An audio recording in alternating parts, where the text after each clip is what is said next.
Kisah Joko Tingkir. Al-Kisah Syekh Datuk Abdul Jalil yang dikenal dengan berbagai nama, Syekh Jabarantas alias Syekh Lemah Abang alias Syekh Siti Jenar, mampir ke telatah Pengging.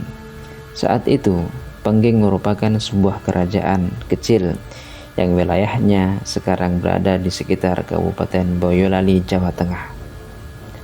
Sebelumnya beredar kabar tidak mengenakan tentang Syekh Siti yang menyebarkan agama Islam di pedalaman Jawa itu.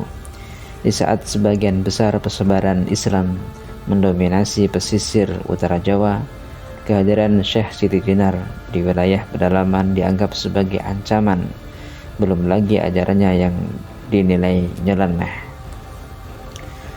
Raja Pengging, Sri Adi Adia Ningrat, memerintahkan dua putranya untuk menghadang Siti Jenar, yaitu Pangeran Kebo Kanigara, anak tertua, dan Pangeran Kebo Kenanga. Mereka didampingi beberapa pendeta. Tujuannya adalah untuk menguji seberapa hebat Siti Jenar yang kondang itu. Pengujian sang pangeran terhadap sang syekh bukan digelar dalam wujud adu fisik, melainkan adu kepintaran. Dengan taruhan, jika Kebo Kanigara menang, Siti Jenar sekeluarga akan menjadi budaknya. Sementara jika Siti Jenar menang, Kebo Kanigara melepaskan hak atas tahta dan menyerahkannya kepada Kebo Kenanga. Kisah tersebut diceritakan dalam novel Sudu Abdul Jalil tahun 2003 yang ditulis mantan Ketua Les Bumi PBNU almarhum Kiai Haji Agus Sunyoto, tepatnya di buku ke-7.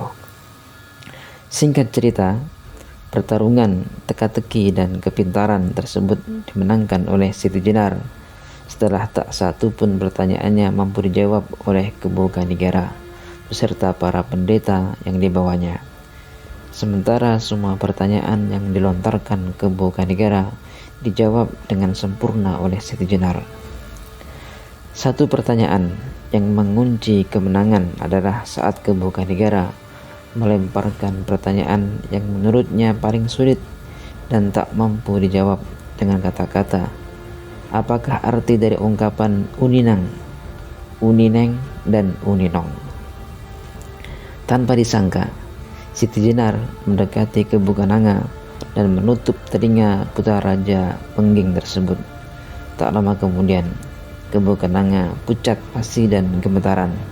Ia berujar, "Aku mendengar suara lonceng yang berdentang-dentang." Suara lonceng yang didengar Kebo Kenanga dikenal di dalam Islam sebagai konsep jarashi.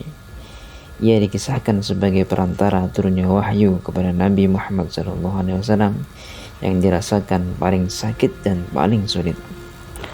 Demikianlah menurut novel Ki Agus Sunyoto itu awal mula kedekatan keluarga Pengging dengan ajaran Siti Jenar.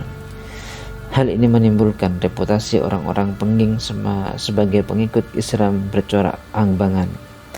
Reputasi yang kelak secara sosiologis menjadi faktor perselisihan dengan penguasa Demak yang dikenal kurang akur terhadap kaum abangan. Kebo Kenanga akhirnya naik tahta menjadi Raja Pengging. Dalam naskah Babat Tanah Jawa dikisahkan, sang pangeran diambil menantu oleh Prabu Brawijaya V, dinikahkan dengan putrinya yaitu Ratna Pembayun. Dari pernikahan tersebut lahirlah seorang bayi.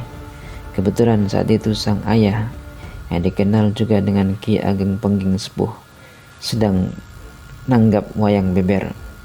Pertunjukan wayang dengan medium lembaran-lembaran kain, angin bertiup kencang kala itu dan lembaran-lembaran kain pun ngelember hingga menimbulkan suara merebet-merebet.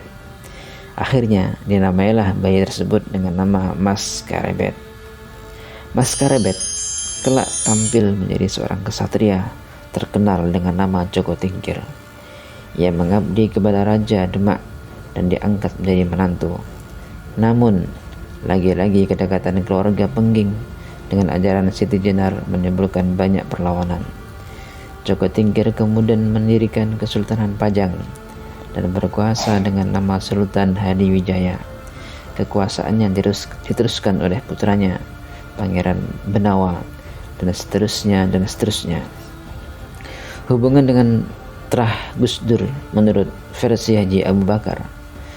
Keterangan silsilah cabang bawah Joko Tingkir diteruskan dalam buku sejarah hidup Kiai Haji Wahid Hashim dan karangan tersier yang dipublikasikan oleh panitia buku peringatan wafatnya Menteri Agama RI yang ke-8 tersebut. Buku ini disusun oleh Haji Abu Bakar dan diterbitkan pada 1957.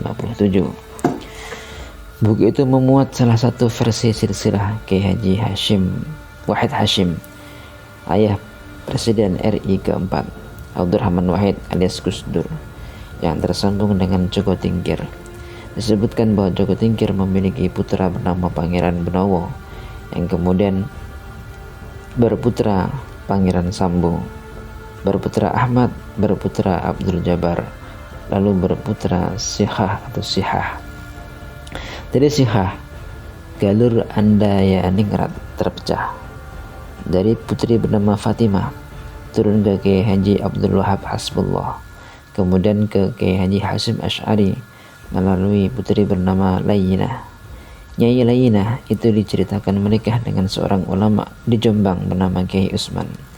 Kiai Usman memiliki beberapa putra dan putri yang tak berumur panjang.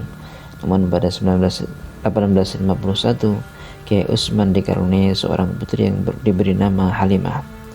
Kedatangan bayi perempuan ini membuat Kiai Usman bersuka cita hingga beliau memanggil Halimah kecil dengan sebutan Winih yang berarti benih. Dengan panggilan itu, sang putri diharapkan mampu melahirkan orang-orang hebat. Halimah alias Ning Winih lalu menikah dengan Kiai Asy'ari yang kemudian melahirkan putra yang bernama Muhammad Hasyim Asy'ari, pendiri Nahdlatul Ulama. Jika dihitung dari versi ini, Kiai Haji Hasyim Asy'ari adalah keturunan ke-8 dari Sultan Hadiwijaya alias Joko Tingkir. Sementara Gus Dur adalah keturunan ke-10. Demikian diturunkan dalam kajian website NU Online. Penulis Taufikur Rahman, jurnalis